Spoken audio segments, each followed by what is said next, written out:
खबर नदिया से है। मुख्यमंत्री के निर्देशों की अनदेखी कर गंगा किनारे की सरकारी जमीन पर अवैध रूप से एक के बाद एक व्यावसायिक दुकानें बनाई जा रही हैं। नदिया की शांतिपुर ब्लॉक के हरिपुर ग्राम पंचायत क्षेत्र के फेरी घाट के पास बांस, खंभे और सीमेंट के पिलर गाड़कर सरकारी जमीन पर कब्जा किया जा रहा है। स्थानीय दुकानदारों का कहना है कि पंचायत सदस्य के पति ने मौखिक रूप से दुकान लगाने की अनुमति दी थी। हालांकि इस अतिक्रमण के खिलाफ पंचायत प्रधान ने BLRO, BDO और LDLRO को लिखित शिकायत दी है। अब देखना होगा कि पुलिस प्रशासन की इस अवैध कब्जे के खिलाफ क्या कार्रवाई रहती है। दादा এখানে দোকান করছেন কতদিন হলো? এই মাস দুয়েক। এই যে সরকারি জায়গা, যেটা পঞ্চায়েত বলছে যেটা সরকারি জায়গা এবং সেখানে বেআইনিভাবে নির্মাণ করে দোকান করা হয়েছে, এক্ষেত্রে কি আপনারা পঞ্চায়েতের পারমিশন নিয়েছিলেন? না, বেআইনি বলতে কি, আমরা এখানে অনেকদিন দীর্ঘজীবী নিজেদের এলাকার বাসিন্দা। এখানে কোনোরকম খাওয়ার জন্য আমরা একটা জায়গা দেখছিলাম, তাই এখানে অনেকেই এরকম দোকান নিয়ে রয়েছে, তাই আমরাও সেই হিসাব করে নিজেদের এলাকার জন্য আমরা এখানে দোকান করেছি। আচ্ছা, এই ক্ষেত্রে তো পঞ্চায়েত এখন রীতিমতো উচ্চতর মহলে চিঠি করছে যে এই বেআইনি নির্মাণ উচ্ছেদ করাতে, সেক্ষেত্রে কি বলবেন? সেক্ষেত্রে এখন পঞ্চায়েত থেকে যদি এই ব্যবস্থাটা করে, তাহলে পঞ্চায়েত থেকেও তো জানে যে এই দোকান আমরা করেছি, পঞ্চায়েত থেকে বলেছিল আমাদের দোকান করে দেবে। তাহলে আপনারা কি এখন কি চাইছেন? আমরা চাইছি পঞ্চায়েত থেকে আমাদের একটা ভালো পাকাপোক্ত দোকান করে দিই, নাহলে উচ্ছেদ করে দিলে আমরা কোথায় যাব? একটা প্রশ্ন শোনা যাচ্ছে বা একটা অভিযোগ আসছে, যেটা বিজেপি করছে, যে এখানকার যিনি মেম্বার রয়েছেন অর্থাৎ তাপস সাহা, মানে মেম্বারের স্বামী, তিনি নাকি টাকা পয়সা নিয়েছেন আপনার কাছ থেকে। এরকম কোনো কিছু না, কোনো টাকা পয়সা কেউ নেয়নি, কেউ কোনো কিছু টাকা পয়সা কোনো লেনদেনই হয়নি। মানে আপনারা যখন দোকান করেছিলেন তখন পারমিশন নিয়েছিলেন? হ্যাঁ, পারমিশন নিয়েছিলাম। কার কাছ থেকে নিয়েছিলেন? মেম্বারের কাছ থেকে। মেম্বার কি দিতে পারে পারমিশন? মেম্বার প্রধানও ছিল। প্রধান তো বলছে কোনো পারমিশন নেওয়া হয়নি।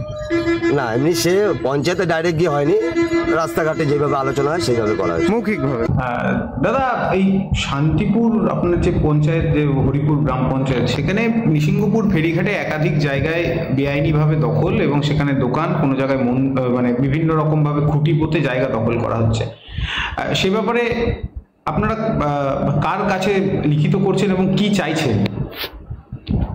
আমরা বিগত দিনে আমাদের বোর্ড মিটিংয়ে সিদ্ধান্ত হয় যে আমাদের নিসিংহপুরের যে ফেরিঘাট, কানলাঘাট, ওই কানলাঘাটে একের পর এক যেভাবে বেআইনিভাবে সবাই দখল করে বসে যাচ্ছে, দোকান ঘর করছে, তাতে আমাদের মেম্বারদের এবং আমাদের পঞ্চায়েতের তরফ থেকেও আপত্তি রয়েছে। সেই হিসাবে আমরা BDO স্যার, BLRO স্যার এবং SDLROকে আমরা চিঠি করছি।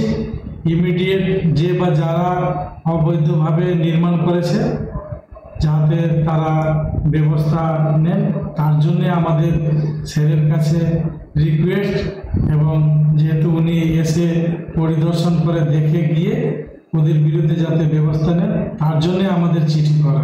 আর একটা প্রশ্ন রাখবো, আপনি তো প্রধান, সেক্ষেত্রে কি পঞ্চায়েতের কাছ থেকে কোনো রকম কোনো মানে জিজ্ঞেস করা বা তাদের কাছ থেকে পঞ্চায়েতের কাছ থেকে পারমিশন নিয়ে কি সেই দোকানগুলো করা হয়েছে?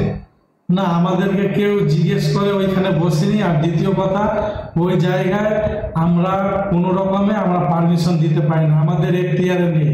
আমাদের যদি এখতিয়ারে থাকতো তাহলে আমরা NOCর মাধ্যমে পারমিশন ওদেরকে দিতে পারতাম, কিন্তু আমাদের তো এখতিয়ার নেই, সেই জন্য আমরা কাউকে পারমিশন দেইনি। কেউ আমাদেরকে মৌখিক না জিজ্ঞেস করে বেআইনিভাবে ওরা সব দখল করেছে। একটা কথা উঠে আসছে যে কেউ বা কারা বা কোনো একটা অসাধু চক্র এখানে রয়েছে যারা পয়সা নিচ্ছে এই সমস্ত মানুষদের কাছ থেকে এবং সেখানে বসতে দিচ্ছে, সে ব্যাপারে কি খোঁজ পেয়েছেন আপনি?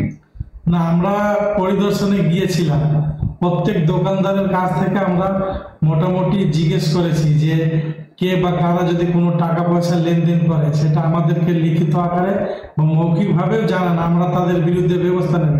কিন্তু কেউ বা কারা কোনোভাবে মুখ খুলেনি এবং তারা স্বীকারও করেনি যে কে বা কারা নিচ্ছে।